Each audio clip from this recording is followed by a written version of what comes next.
to send Daniel a quick text. I got a present for Daniel. Are we going to see Daniel? What? I got a present for Daniel too. Yeah, he'll be here.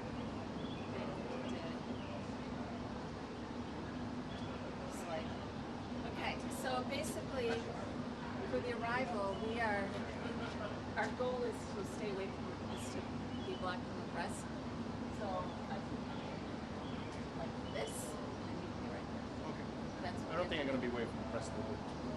Yeah. It's very tight, Okay. but it might be Daniel here, but otherwise it will be me. All right. It's the same. It's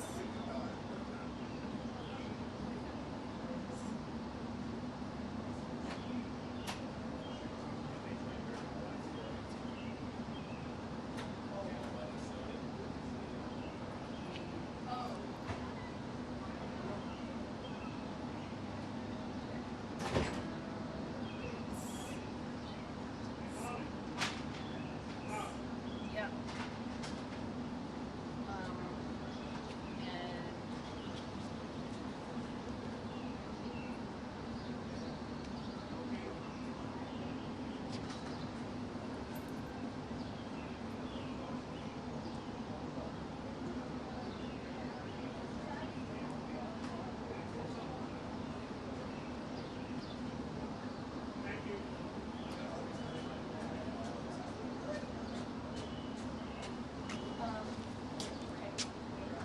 What's up?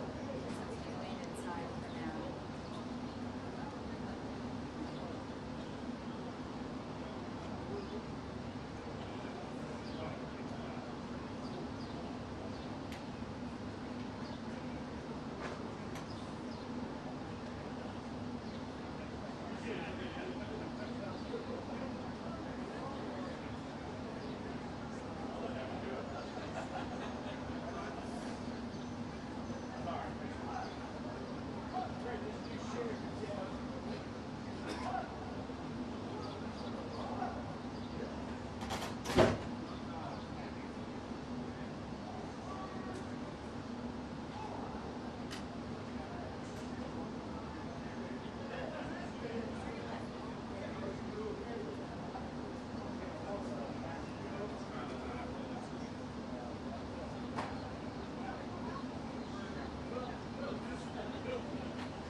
Color.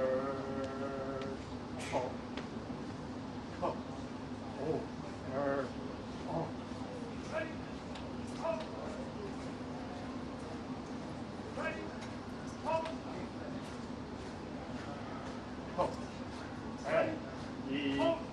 Hi.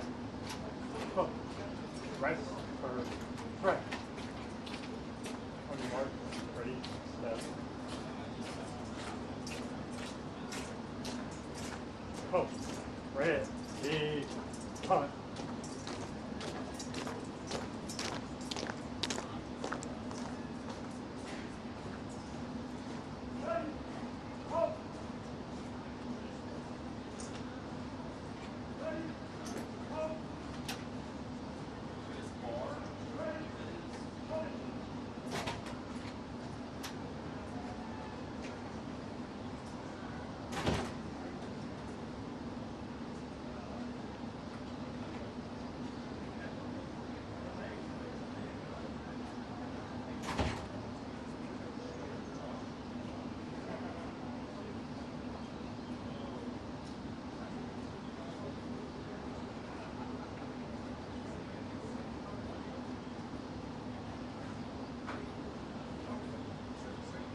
Oh, look, and Sean.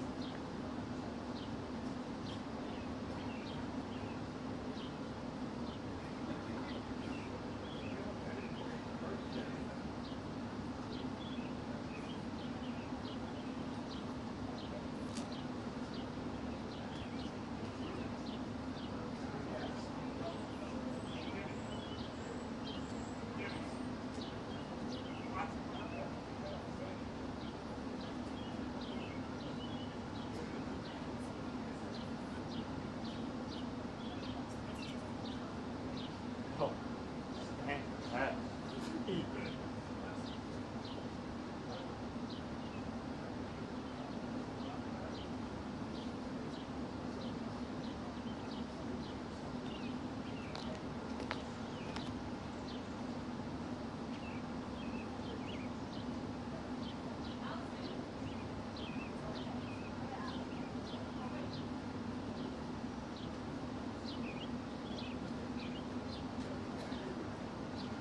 I don't know, it looks like 3 different ones.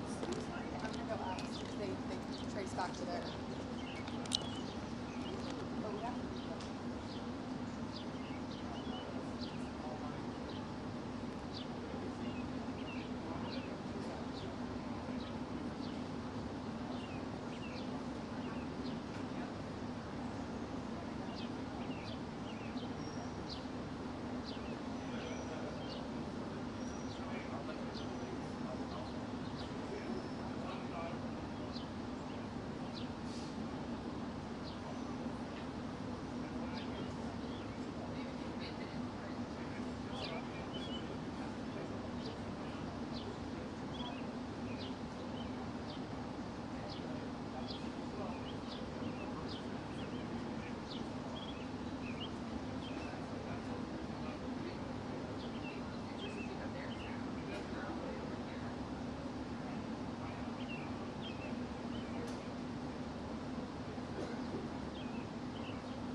That's why we put them so far away. So what is it?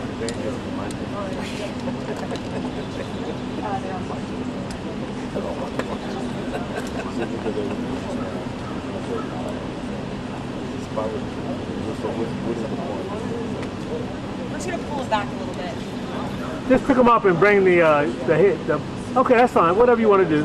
Yeah, I mean, they're all unplugged. They're unplugged. Okay, They're yeah, off. we're just gonna move it back Okay. so we don't. Yeah,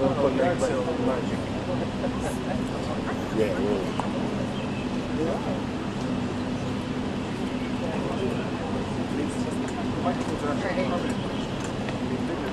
I don't know whose is whose. This is mine.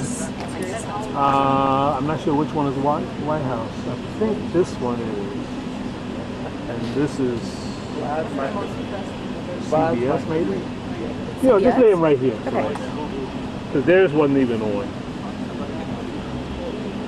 Got a call transmission to tell them that you guys unplugged. I totally is. Yeah, but White House is expecting that. That's smart.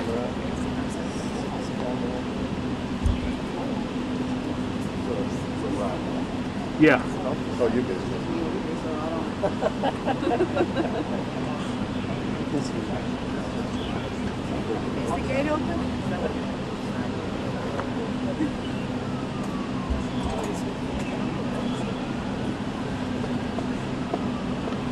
Hey, Jason Rodney here over at Stakeout at the White House West Wing. Hey man, how you doing?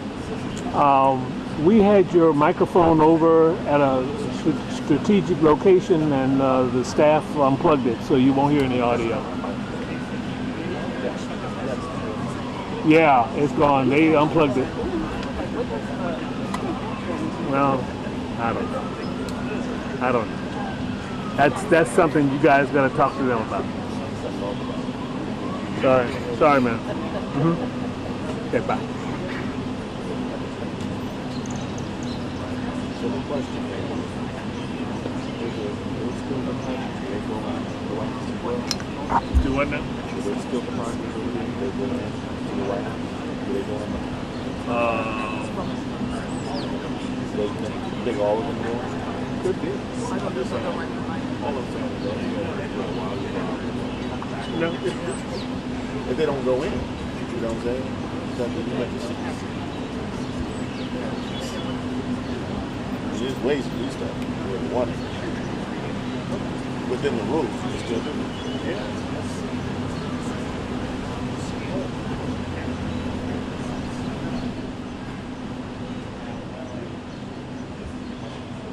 Well, you guys got shot the that's a big difference. That's your shot. That's a big difference. Oh, that's yours. Oh my God. You gotta use the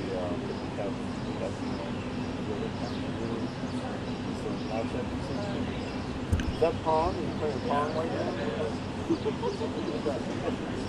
Playing Pong? Yeah.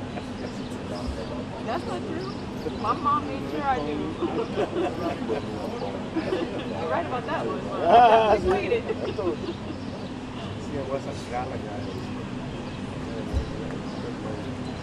That's all right. I went out No, that's all right. Oh, really? We got like, Costco, they had the arcade, the type of, yeah. They have a lot of arcades now that have like. Agent came out. Gate open? Make sure you use the curve microphone. The column, yeah. The curveball filter.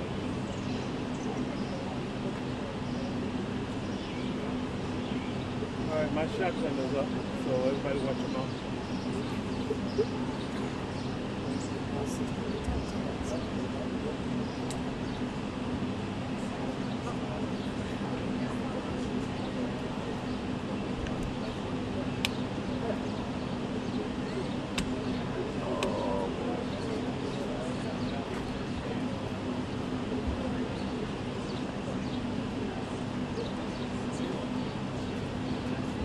You looking for your cable? Looking for our microphone. The microphone's right here. They unplugged it. So there's no mics. You can put it here I somewhere. wasn't. We had it under the bush over there, and they came and undid it. Well, we're gonna have one. Yeah. Do what you need to do, sir. I don't know which one's ours. I'm guessing it's just quick. I think. Oh. Shit. I simply let the cable is still there. Cable, no? Oh, it is. Go plug into one of the cables, and I'll let you know if I hear it or not. Because one's mine. What are you trying to do? Go plug into the cable. Okay. Never mind.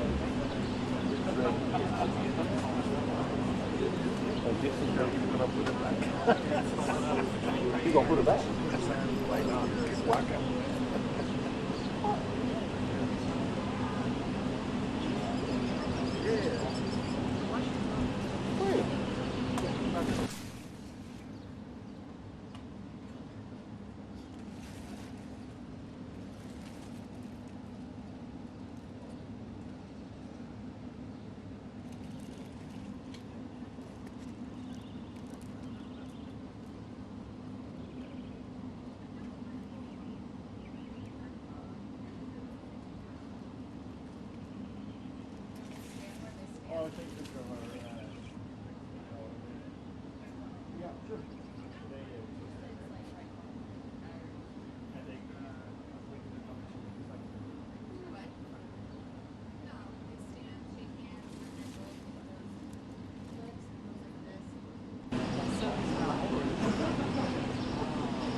What did you say? I know you're talking about Dexter. We gotta see Dexter for a while, you know. You know how much work we too much to run away from the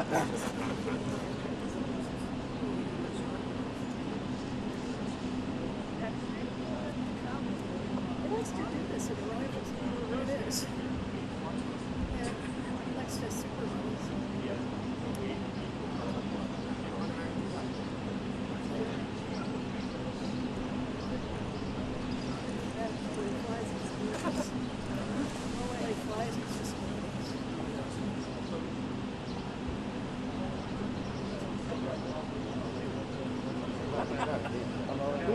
We already got it. Hey, They probably got it. It's late, but they picked it up and they took it back over. Don't go back to there. That's amazing.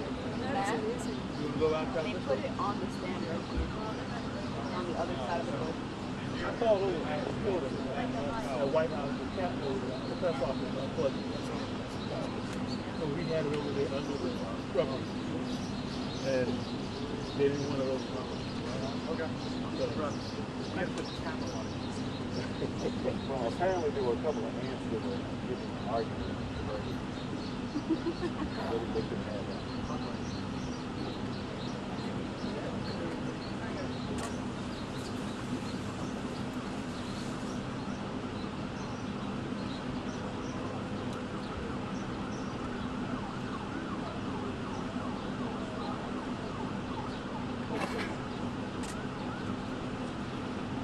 You guys just holler when they open the gates.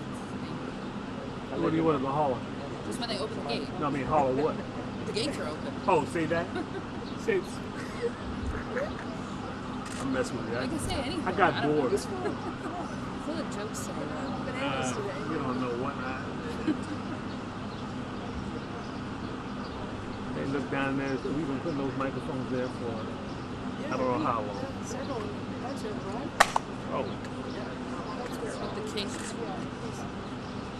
you sat on the back. Oh, okay. And it doesn't affect the car? Oh, okay. Oh, he's just got the case in. Yeah, but some, you know. It's a thick case. Okay.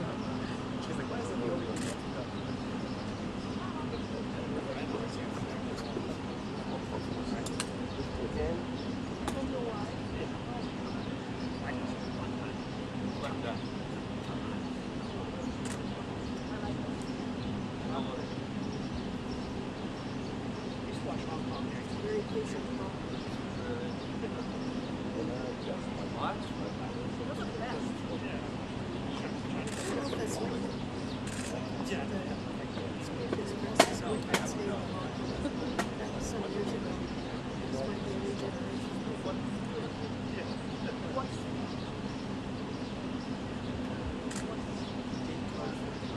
Oh boy.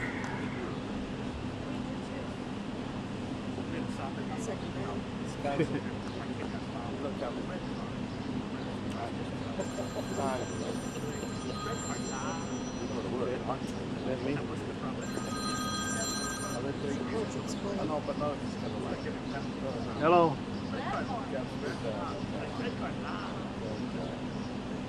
Hello.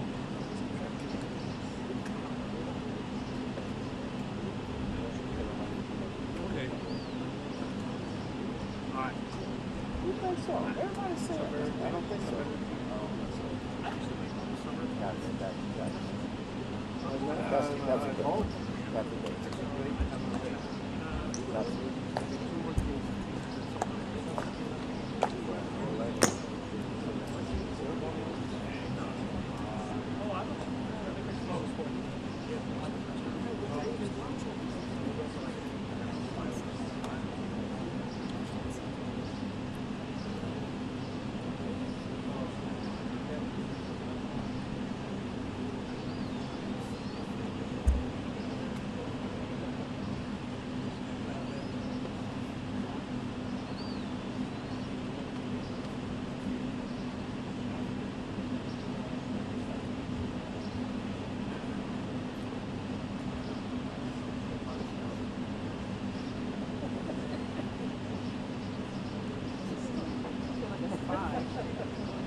Could you leave, please?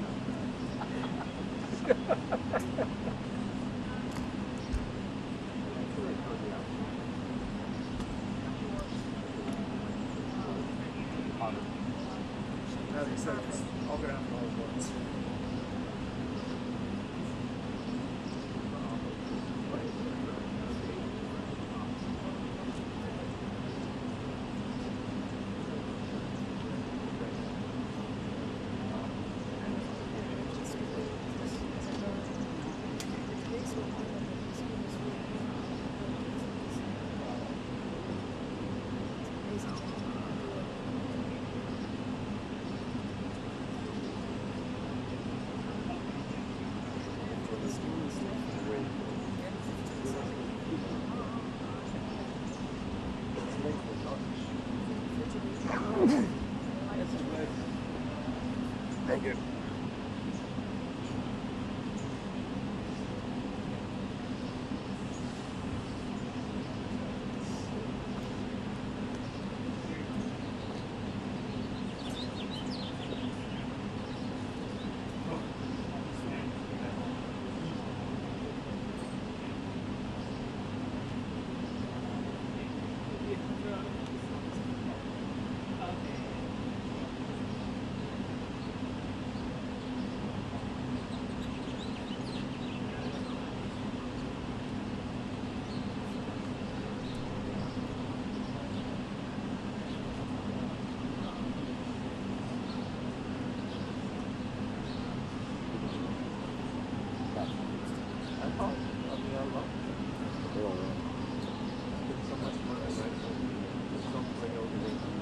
Oh yeah?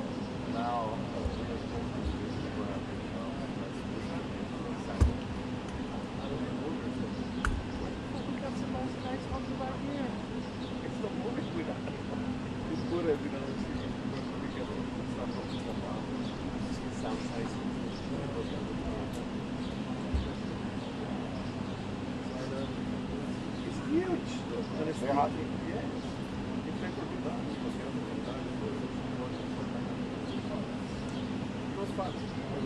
Still got his equipment.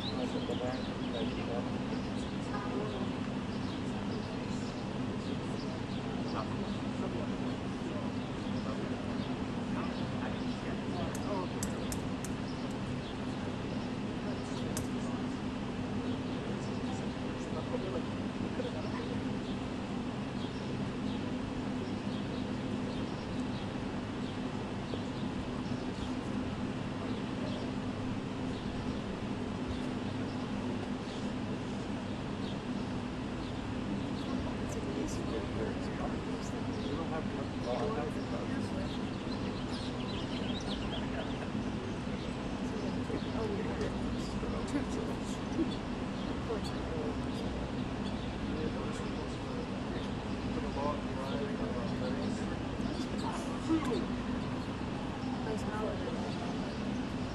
You have to work on the time.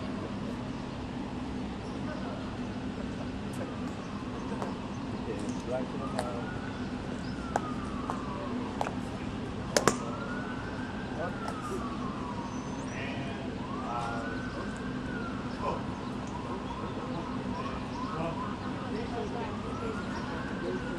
It's opening.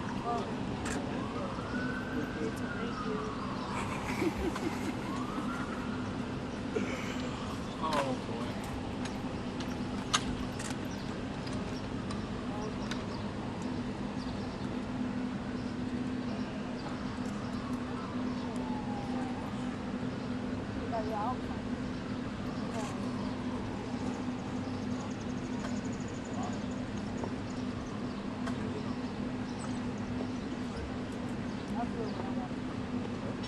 We're not doing mine. You're not stressing. We got the rest of the day. Get that balance.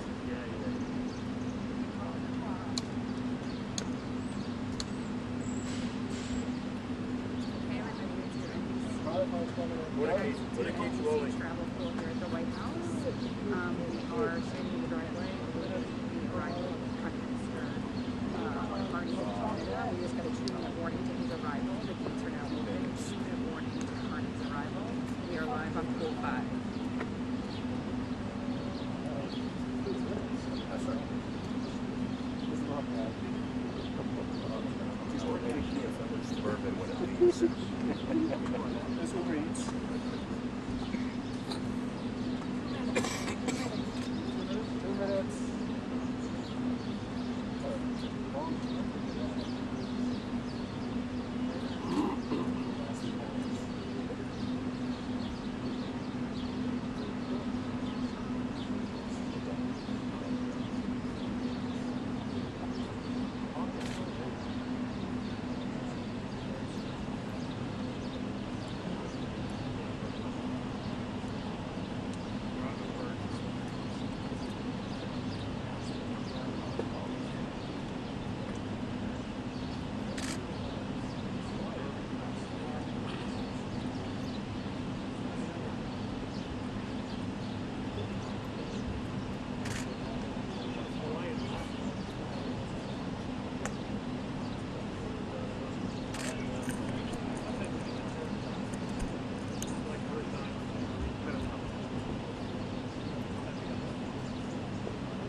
Mr. President, are you close to a trade deal? Canada, as you meet the new Prime Minister, sir.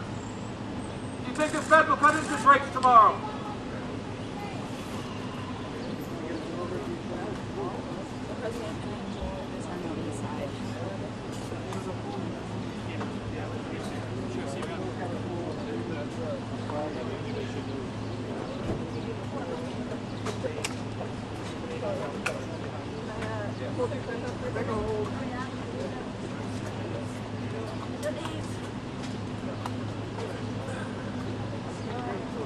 Let's go.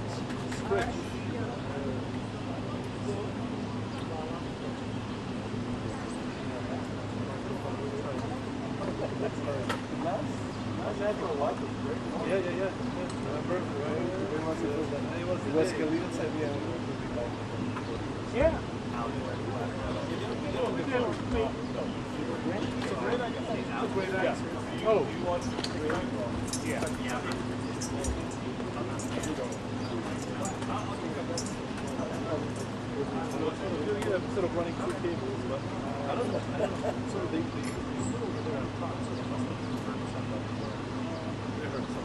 where do you want me to put it?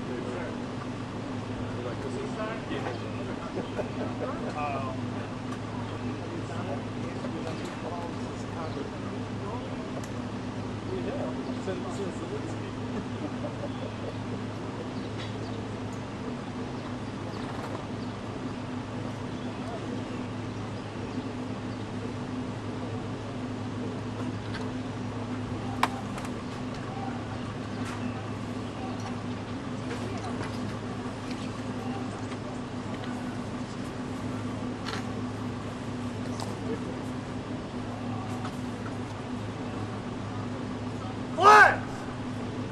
Port! Flags!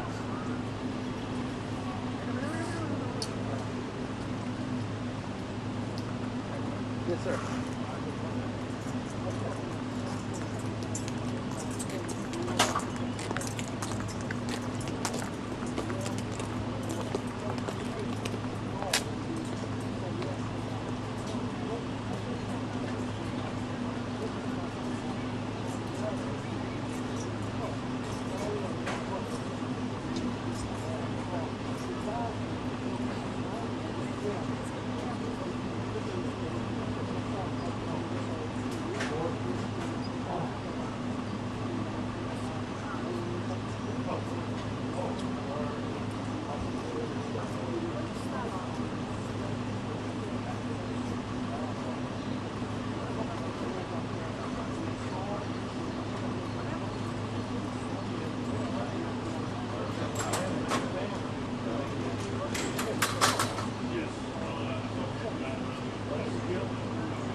I'm head on, so we'll be I was told I'll be behind the right car. Okay, that's good. Okay, all reporters, here you go in the back. All TV shirts still in the middle. Reporters, please back up. We'll be going in first. He's gonna get Let's go. Oh, that's lovely. Two people sitting in front. all reporters, take one big step back. See that, Rudy? Joe, is your side Or are you in bars? I'm in camera now. I'm You're in in bar. camera now? Jen, you might have to go to the right. Control the screen.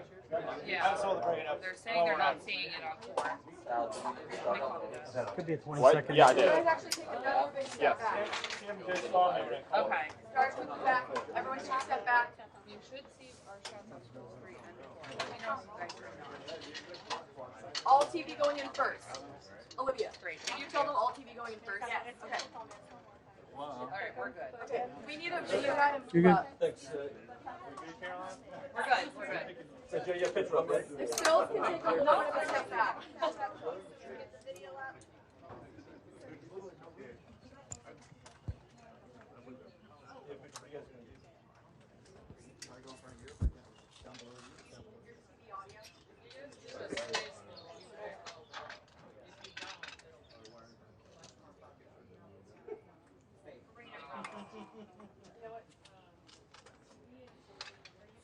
Think it should go right? Do you think it should go right? Of the chairs, maybe. Split the difference.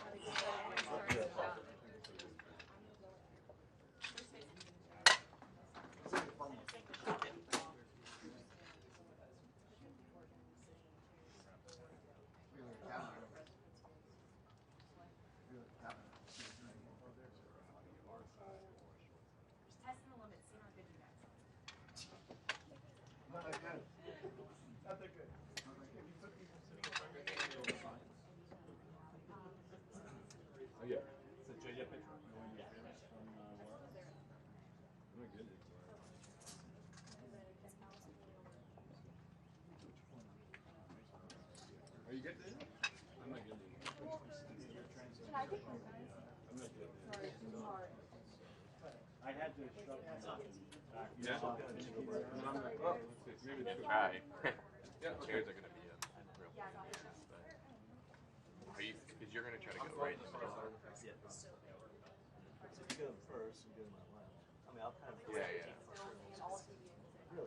I'm just trying to decide if I should go right. We're gonna have our Check, check, check, check. 1, 2, 3, 4.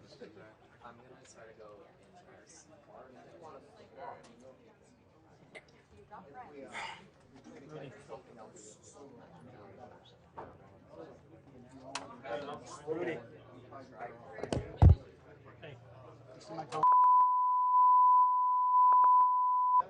Check, check, check. 1, 2, 3. Okay, good.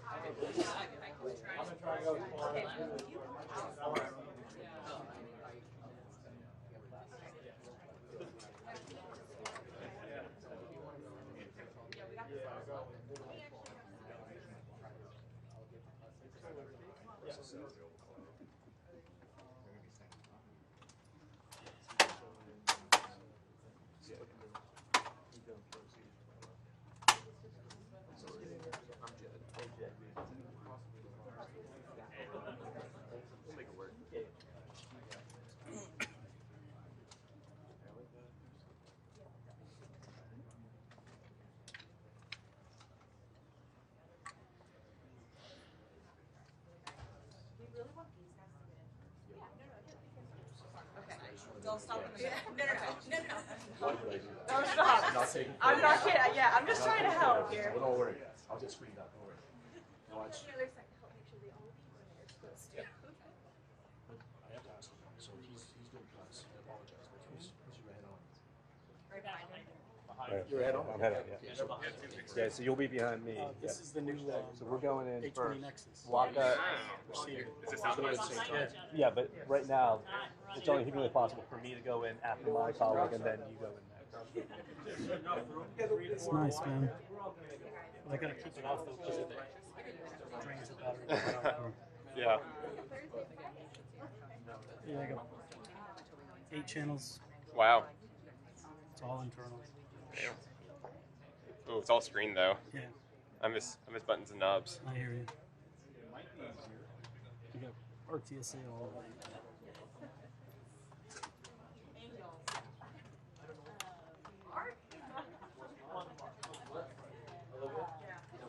I know. You said it wasn't. You're right. Smart.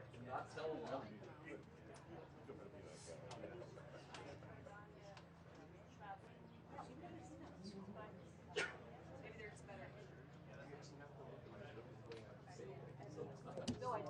you're saying.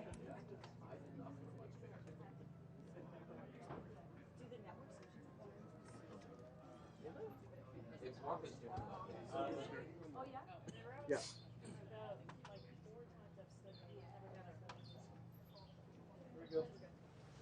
Okay, slow, slow, slow.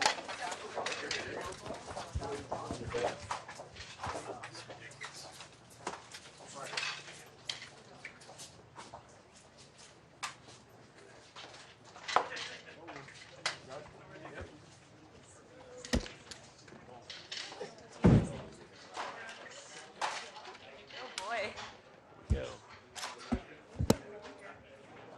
Stand here. Just watch the mic on their heads, please. Watch your stick. I gotta go.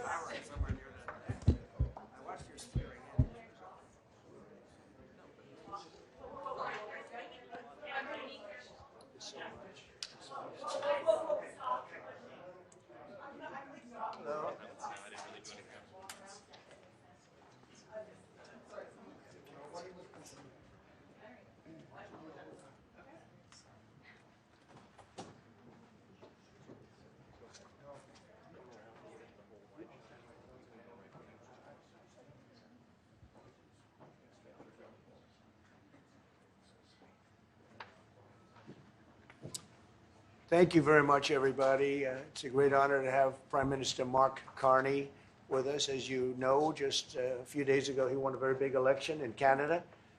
And I think I was probably the greatest thing that happened to him, but I can't take vote credit. His party was losing by a lot, and he ended up winning. So I really want to congratulate him. It was probably one of the greatest comebacks in the history of politics, maybe even greater than mine. You know. But I want to just congratulate you. That was a great election, actually. We were watching it with interest, and I think Canada chose a very talented person, a very good person, because we spoke before the election quite a few times. And it's an honor to have you at the White House and the Oval Office. And you see the new and improved Oval Office as it becomes more and more beautiful with love. You know, we handle it with great love and 24-karat gold. That always helps, too, right? But it's been a lot of fun. We're going over some of the beautiful pictures that were stored in the vaults that were for many, many years, in some cases over 100 years. They were stored in vaults of the great presidents, or almost great presidents, all having a reason for being up, every one of them. So it's very interesting. But I just want to congratulate you, and ran a really great race. I watched the debate. I thought you were excellent.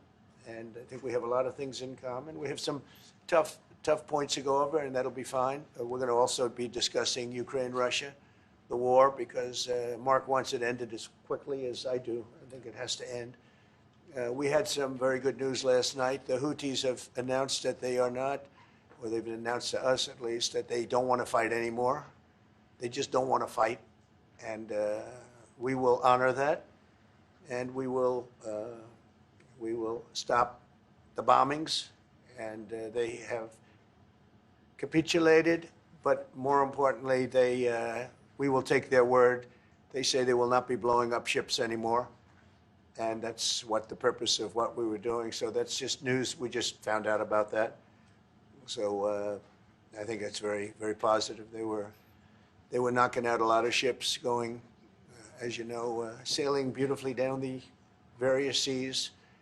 It wasn't just the canal, it was a lot of other places.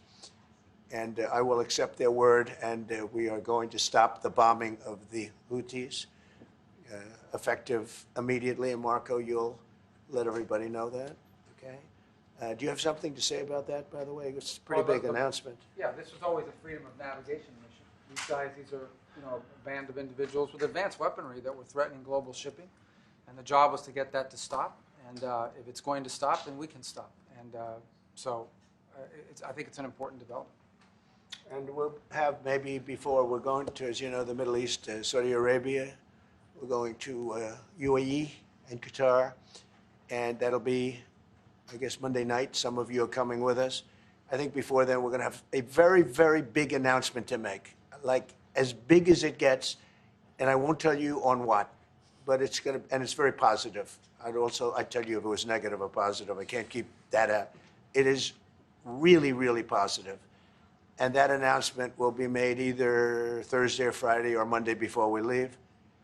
But it'll be one of the most important announcements that have been made in many years about a certain subject, very important subject. So you'll all be here. Mark, would you like to say a few words? Well, thank you, Mr. President. I'm on the edge of my seat, actually, I for the know. big announcement. But thank you for your hospitality and above all, for your leadership. You're a transformational president, focus on the economy with a relentless focus on the American worker, securing your borders, ending the scourge of fentanyl and other opioids, and securing the world. And I've been elected with my colleagues here, with the help of my colleagues here. I'm going to spread the credit to transform Canada with a similar focus on the economy, securing our borders. Again, on fentanyl, much greater focus on defense and security, securing the Arctic and developing the Arctic. And the history of Canada and the U.S. is we're stronger when we work together, and there's many opportunities to work together. And I look forward to, addressing some of those issues that we have, but also finding those areas of mutual cooperation so we can move forward. That's great. Very nice. Thank you very much. It's a very nice statement. Mr. President, Anybody? Is USMCA dead? No, it was actually very effective, and it's still very effective, but people have to follow it. So, that's been a problem. People haven't followed it. But it was a transitional step a little bit, and as you know, it terminates fairly shortly. It gets renegotiated very shortly. But I thought it was a very positive step from NAFTA. NAFTA was the worst trade deal in the history of our country, probably in the history of the world. And this was a transitional deal, and we'll see what happens. We're going to be starting to possibly renegotiate that if it's even necessary. I don't know that it's necessary anymore, but it served a very good purpose. And the biggest purpose it served is we got rid of NAFTA. NAFTA was a very unfair deal for the United States. Very, very terrible deal. It should have never been made. It was made many years ago, but it should have never been made. Mr. President, what's concerning about Canada and the United States? Would you like to see your first trade deal be with Canada? I would love that. Look, I have a lot of respect for this man, and I watched him come up, in a sense, through the ranks when he wasn't given much of a chance, and he ran a really great campaign. He did a really great debate. I think that debate was very helpful. I was going to raise my hand. I don't know if that's good or bad. I shouldn't say that. That might hurt you. But no, he ran a really great election, I thought. And yeah, something could happen. Something could happen. Yeah, please. What's the top concession you want out of Canada? The top concession you want out of Canada? Concession? Yes. Friendship. But that's not a concession. No, we're going to be friends with Canada. Regardless of anything, we're going to be friends with Canada. Canada is a very special place to me. I know so many people that live in Canada. My parents had relatives that lived in Canada, my mother in particular. And no, I love Canada. I have a lot of respect for the Canadians. Wayne Gretzky, I mean, how good, the great one. You happen to have a very, very good hockey player right here on the Capitals, who I have a lot of respect. He is a big, tough cookie, too. He just broke the record. And he's a great guy. And, we had the team here, and I got to know a lot of the players. But now Canada is a very special place. Yeah, please. Mr. President, Mr. Prime Minister, I'd like to get your response to this too. Mr. President, you have said that Canada should become the 51st state. Yeah. No. Well, I still believe that, but it takes two to tango, right? But no, I do. I mean, I believe it would be a massive tax cut for the Canadian citizens. You get free military, you get tremendous medical cares and other things. There would be a lot of advantages, but it would be a massive tax cut. And it's also a beautiful, as a real estate developer, I'm a real estate developer at heart. When you get rid of that artificially drawn line, somebody drew that line many years ago with like a ruler, just a straight line right across the top of the country. When you look at that beautiful formation when it's together, I'm a very artistic person, But when I looked at that beauty, I said, that's the way it was meant to be. But, you know, I do feel it's much better for Canada. But we're not going to be discussing that unless somebody wants to discuss it. I think that there are tremendous benefits to the Canadian citizens, tremendously lower taxes, free military, which honestly we give you essentially anyway because we're protecting Canada if you ever had a problem. But I think it would really be a wonderful marriage because it's two places that get along very well. They like each other a lot. Well, if I may, as you know from real estate, there are some places that are never for sale. That's true. We're sitting in one right now, Buckingham Palace that you visited as well. That's true. And having met with the owners of Canada over the course of the campaign last several months, it's not for sale, won't be for sale ever. But the opportunity is in the partnership and what we can build together. And we have done that in the past. And part of that, as the President just said, is with respect to our own security. And my government is committed for a step change in our investment in Canadian security and our partnership, and I'll say this as well, that the President has revitalized international security, revitalized NATO, and us playing our full weight in NATO, and that will be part of it. And they have, I must say, Canada is stepping up the military participation because Mark knew, they were low and now they're stepping it up, and that's a very important thing. But never say never. Never say never. What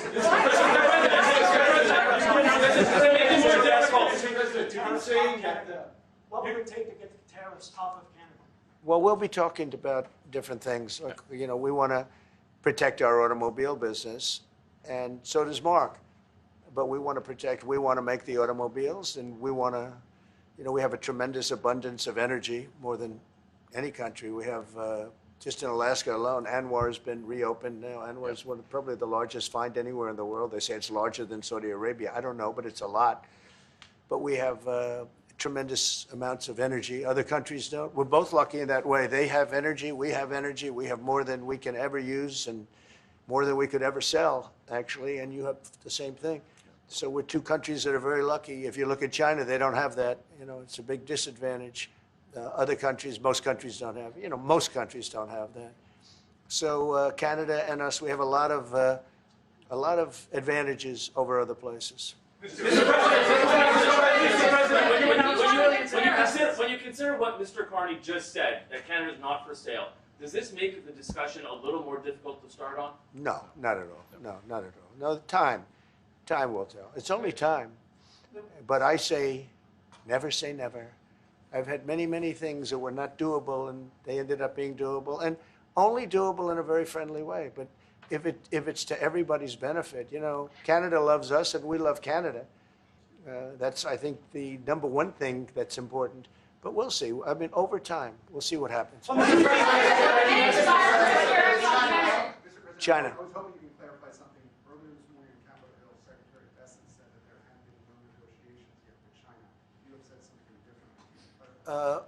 They want to meet, and they're doing no business right now. And those ships are turning around in the Pacific Ocean. Big turn. Those are big ships. Those ships take about 10 miles to turn. And, we lost $1 trillion to China on trade because of an incompetent president that we had who preceded me, grossly incompetent. You're finding it out more and more now.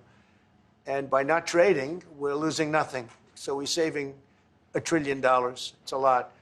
But they want to negotiate, and they want to have a meeting, and we'll be meeting with them at the right time. But you haven't met with them yet. I have not met with them, of course. You would know if I met. I'd tell you. They want to meet, but, we are right now. Look, they're suffering greatly. Their economy is suffering greatly because they're not doing trade with the U.S. And they made most of their money off the U.S. Don't kid yourself. They don't make the money off other countries like this. And we had a trade imbalance. We had a deficit, or they had a surplus, another way of saying it, of more than $1 trillion. Think of it, more than $1 trillion. And because of 145%, that's the only reason, but because of they have now 145% tariff, there's no trading. You can't trade with 145%. We are, therefore, making in a certain way, I guess, $1.1 trillion. In other words, we're not losing $1.1 trillion. Our deficit is much better. When I started, I say we were losing billions of dollars a day on trade. That's rapidly turning around. We looked at numbers this morning.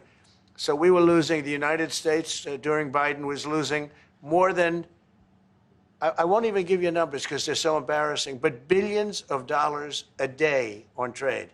Those numbers are rapidly turning between the tariffs. Don't forget, we're now getting 25% on cars, 25% on aluminum, 25% on steel, and maybe more importantly, massive numbers of companies are moving into the United States. Honda, we have the car companies are moving in at levels we've never seen before. The biggest investment ever made in the United States is being made right now. Trillions of dollars. I would say we could be at $9 trillion. You could go back to other presidents. They haven't had $1 trillion for their entire term. Look at Biden. He had bad numbers. People were leaving. They weren't coming in. They were leaving with Biden, and he didn't know the difference. The only thing he knew is people coming in. You know who they were? Illegal immigrants, okay, from prisons, from mental institutions, from all sorts of places that weren't good, from gangs, from Venezuela. They were coming in and they were criminals and murderers. 11,888 people that murdered, and at least half of them murdered more than one person. This is what Biden led into our country. I'm bringing in big companies. We have Apple is investing $500 billion. We have Jensen, as you know, is going to be 500 biggest chip maker, or chip thinker, I call him. He's really a thinker more than a maker. But we also have the maker, Mr. Wei. I get to know them all in the last, it was a cram course. But they're all moving into America because of the tariffs. And I don't think people have appreciated it. Some people do. Some of the smart people do. So we have more money coming in. It's really an amazing thing. We have more money being invested in the United States now than at any time ever before in our history, and it's not even close. And I think the real number could be 9 or 10 trillion. We don't know everybody that's doing it. We have many. I just heard about a plant that's being built right now, a very, very top-of-the-line company, and they didn't come to the White House. They're just doing it because they're making it because if they build here, there are no tariffs. And this is the big market. This is the market. That sets us apart from it. This is the market where everyone wants to be. Now, if I didn't come here and do this, all of a sudden we wouldn't be the market where everyone wants to be. So we're able to do it in time. But we're going to have a great announcement. And I'm not necessarily saying it's on trade. Going to the beginning, we're going to have a great announcement over the next few days, an announcement that will be so incredible, so positive. And I'm not saying, I don't want you to think it's necessarily on trade. Just to finish, we also have a situation, because everyone says, when are you going to sign deals? We don't have to sign deals.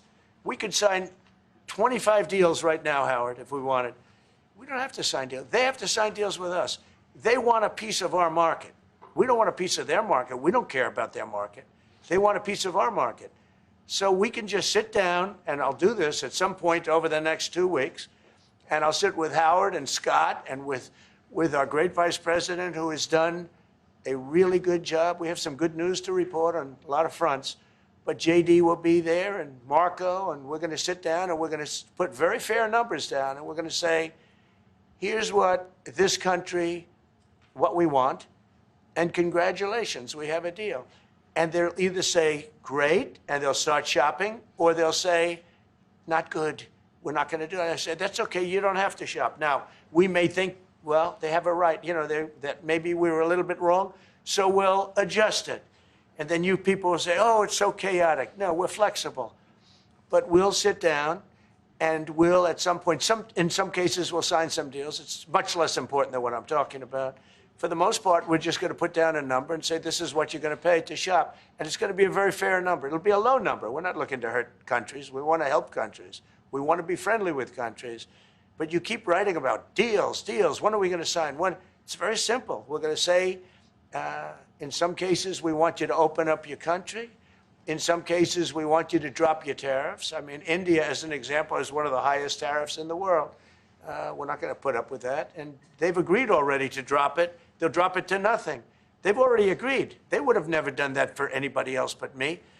So we're going to put down some numbers, and we're going to say our country is open for business. And they're going to come in, and they're going to pay for the privilege of being able to shop in the United States of America. It's very simple. It's very simple.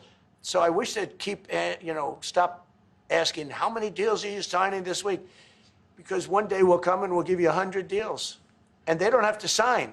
All they have to do is say, oh, we'll start sending our ships right now to pick up whatever we want or to bring whatever we want. It's very, very simple. And I think my people haven't made it clear. We will sign some deals, but much bigger than that is we're going to put down the price that people are going to have to pay to shop in the United States. Think of us as a super luxury store, a store that has the goods. You're going to come and you're going to pay a price, and we're going to give you a very good price. We're going to make very good deals. And in some cases, we'll adjust. But that's where it is. And we've been ripped off by everybody for 50 years, and we're just not going to do that anymore. We can't do that. And we can't let any country do that to us. We're just not going to do it anymore. Can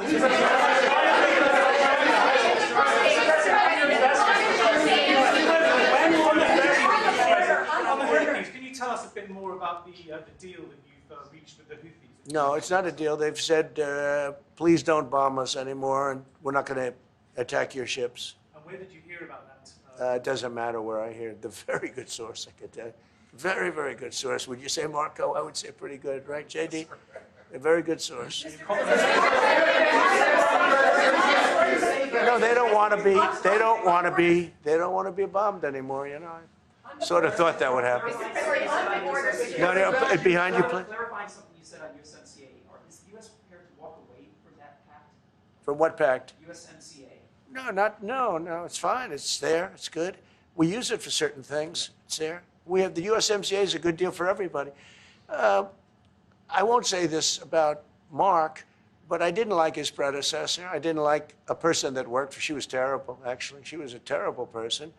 And she really hurt that deal very badly because she tried to take advantage of the deal and she didn't get away with it. You know who I'm talking about. But so, you know, we had a bad relationship having to do with the fact that we disagreed with the way they viewed the deal. And we ended it. You know, we ended that relationship pretty much. The USMCA is great for all countries. It's good for all countries. We do have a negotiation coming up over the next year or so to adjust it or terminate it. Mr. President, I'll say a word on USMCA, if I may, Mr. President. It is a basis for a broader negotiation. Some things about it are going to have to change. And part of the way you've conducted these tariffs has taken advantage of existing aspects of USMCA. So it's going to have to change. There's other elements that have come, and that's part of what we're going to discuss. Right. During the campaign, Prime Minister Carney talked about the American vitriol. How do you react if Canada decided not to shop in the American store as much as before and decided to partner with other countries? Well, we don't do much business with Canada from our standpoint. They do a lot of business with us. We're at like 4%. And usually those things don't last very long. You know, we have great things, great product. The kind of product we sell, nobody else can sell, including military. Look, we make the best military equipment in the world, and Canada buys our military equipment, which we appreciate. But we make the best military equipment in the world by far. The missiles, the submarines, everything. Everything we have is really top notch. I rebuilt our military during our last term. Stupidly, we gave some away to Afghanistan, which shouldn't have happened. But that was, I think it was the most embarrassing moment in the history of our country. It was just very incompetent people. But if you look, the man that's now the head of our Joint Chiefs, he led the attack on ISIS for me. That's why he's the head of the Joint Chiefs. And Raisin Kane, he was unbelievable. And as you know, we defeated ISIS in 3 weeks. It was supposed to take 5 years. We did it in 3 weeks. And he ran the campaign. I said, I like him. But I knew him before. I went to Iraq, and we agreed to a plan, and that was the plan. And as you know, we did it in record time. So we have, we have the best equipment in the world. We have the best, a lot of things. And but Canada, it does a lot more business with us than we do with Canada. Yeah. Mr. President, can I ask you about your investments, Mr. President? When do you think the investments that you've announced, the trillions, will finally hit economic data this year? When you're saying about the tariffs and all? No, about the investments that you've announced. Oh, it's hitting right now. Look, they're already starting AI plants. These are not people that look for financing. That's a good thing. In real estate, you get a site, then you have to look for financing. You have to get your zoning. 5 years later, you start building. You get a bank, then the bank's no good. These people have massive amounts of cash. The CHIPS Act was a ridiculous thing because that doesn't get them to build. All we did is hand very wealthy companies money. The CHIPS Act that was done by Biden. Billions, we give them billions of dollars. They don't even have to do anything with it. And then if you weren't, if you didn't have, and I don't want to be a wise guy, but if you didn't go with the DEI, if you didn't go with all of the different things, woke, if you weren't woke, you couldn't even use the money. You had to have a certain percentage of this and that and that and that. It's impossible to have. The companies actually complained to me. They said they gave me all this money, but nobody can get these people to do anything. I mean, look, President Obama, and if he wanted help, I'd give him help because I'm a really good builder and I build on time, on budget. He's building his library in Chicago. It's a disaster. And he said something to the effect, I only want DEI, I only want woke. He wants woke people to build it. Well, he got woke people, and they have massive cost overruns. The job is stopped. I don't know. It's a disaster. And I don't like that happening because I think it's bad for the presidency that a thing like that should happen. He's got a library that's a disaster. And he wanted to be very politically correct, and he didn't use good, hard, tough, mean construction workers that I love, Marco. I love those construction workers. But he didn't want construction workers. He wanted people that never did it before, and he's got a disaster in his hands. Like millions of dollars, really many millions of dollars over budget. And I would love to help him with it, or somebody else. I could recommend professionals. But it was not built in a professional manner. By the way, nor was in California a little train going from San Francisco to Los Angeles that's being run by Gavin Newsom, the governor of California. Did you ever hear of Gavin Newsom? He has got, that train is the worst cost overrun I've ever seen. It's like totally out of control. So then they said, all right, we won't go into San Francisco. We'll stop 25 miles short. And we won't go into Los Angeles. We'll stop 25 miles short. It's hundreds of billions of dollars for this stupid project that should have never been built. And then they realized that it would have been a lot less costly if we just gave limousine service back and forth and gave it free. They would have saved hundreds of billions of dollars. They have airplanes that go there for one 1/100th the cost. And they have cars. They have a thing called a highway that goes back and forth that's not fully utilized. And they got involved with this project. And Gavin, I always liked Gavin. I had a good relationship with him. I just got him a lot of water. I sent in people to open up that water because he refused to do it. And we just got him a lot of water. If they would have had that water, and if they would have done what I said to do, they wouldn't have had the fires in Los Angeles. Those fires would have been put out very quickly. But if you think about it, and you got to take a look at this, it's the worst cost overrun I've ever seen. I've watched a lot of stupid people build a lot of stupid things, but that's the worst cost overrun I've ever seen, what's happening between San Francisco and Los Angeles. And you ought to ask about that because this government is not going to pay. I told our very great new Secretary of Transportation, he's doing a good job, Sean Duffy, I said, we're not going to pay for that thing. It's out of control. This is something that you don't have things like this. It's not even conceivable. Like 30 times over budget, 30 times. It's the craziest thing and now it's hundreds of, it was supposed to be a simple train. And I think the media should take a look at it. And I'd love him to run for president on the other side. I'd love to see that. But I don't think he's going to be running because that one project alone, well, that and the fires and a lot of other things, pretty much put him out of the race. Mr. President, what changes would you like to see to the USMCA? Or what changes would you like to make? We're going to work on some subtle changes, maybe. I don't even know if we're going to be dealing with USMCA. We're dealing more with concepts right now. Look, right now, we're doing trade. We have trade. They're paying a tariff on cars and steel and aluminum. And I think we have a baseline of 10% or something like that for the tariffs. But we're getting along very well. Right now, going no further, but we have an agreement. We did something with even parts. You want to discuss that, Howard, with respect to Canada, which helps Canada out? Sure. So we've made an arrangement with the car companies that 15% of their USMCA parts are included, and then 15% of foreign parts from the manufactured suggested retail price are not tariffed to help domestic manufacturing really thrive. So it gave them a chance to be able to build their car parts factories if they're going to. A lot of these companies already have factories, and what they have to do is just fill them out. But they're able to build them in the United States, so we gave them a pretty substantial period of time. I think. Just to clarify, Mr. President, is there anything the Prime Minister can say to you today to change your mind on tariffing Canada? Tariffing cars? Tariffing Canada. Is there anything he could say to you in the course of your meetings with him today that would get you to lift tariffs on Canada? No. Why not? Just the way it is. What's the first state? Yeah. If Canadians don't want it, would you respect that? Sure, I would. But this is not necessarily a one-day deal. This is over a period of time they have to make that decision. Yes, go ahead. Yeah, if I may. If respectfully, Canadians' view on this is not going to change on the 51st state. Secondly, we are the largest client of the United States in the totality of all the goods. So we are the largest client of the United States. We have a tremendous auto sector between the two of us, and the changes that made have been helpful. 50% of a car that comes from Canada is American.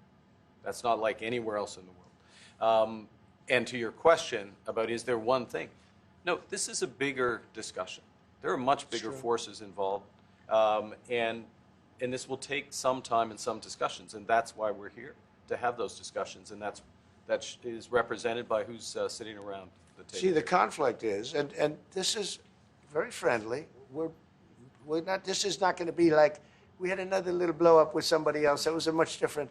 This is a very friendly conversation, but we want to make our own cars. We don't really want cars from Canada, and we put tariffs on cars from Canada, and at a certain point, it won't make economic sense for Canada to build those cars. And we don't want steel from Canada because we're making our own steel, and we're having massive steel plants being built right now as we speak. We really don't want Canadian steel, and we don't want Canadian aluminum and various other things because we want to be able to do it ourselves. And we, because of past thinking of people, we have a tremendous deficit with Canada. In other words, they have a surplus with us. And there's no reason for us to be subsidizing Canada. Canada's a place that will have to be able to take care of itself economically. I assume they can. I will tell you that Trudeau, when I spoke to him, I used to call him Governor Trudeau. I think that probably didn't help his election. But when I spoke to him, I said, so why are we taking your cars? Why are we taking we want to make them ourselves. I mean, I said, and if the price of your cars went up, or if we put a tariff on your cars of 25%, what would that mean to you? He said, that would mean the end of Canada. He actually said that to me. And I said, that's a strange answer, but I understand his answer. But no, I mean, it's hard to justify subsidizing Canada to the tune of maybe $200 billion a year. We protect Canada militarily, and we always will. We're going to, that's not a money thing. But we always will. But, it's not fair. But why are we subsidizing Canada $200 billion a year, or whatever the number might be? It's a very substantial number. And it's hard for the American taxpayer to say, gee whiz, we love doing that. Thank you very much. We're going to have a very substantive. Thank you. Thank you very much. Why don't you guys pick our new governor? Why did you pick our governor? Canada is not contributing 50% of Sir, NATO spending? You comment on Canada's NATO spending? Thanks, guys. You should do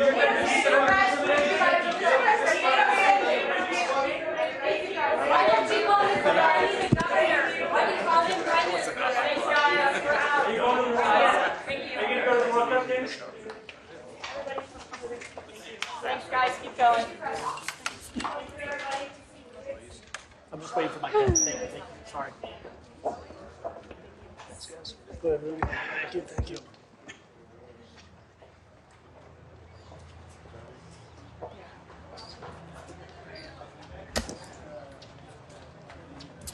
Sorry, you okay? Yeah, I'll get.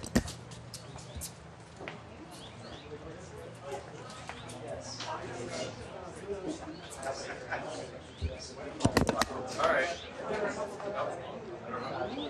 I think that's right. Good.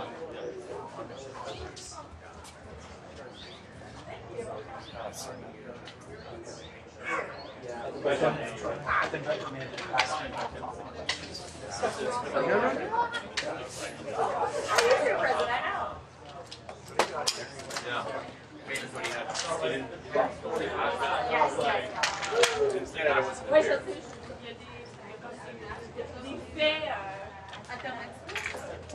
Yeah.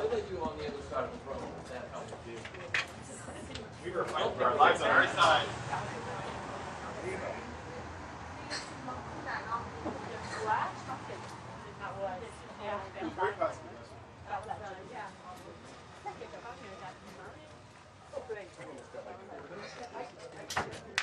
Good job, brother.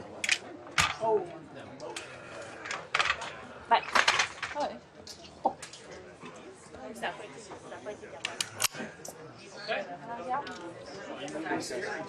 I'm gonna leave. Thanks, bud.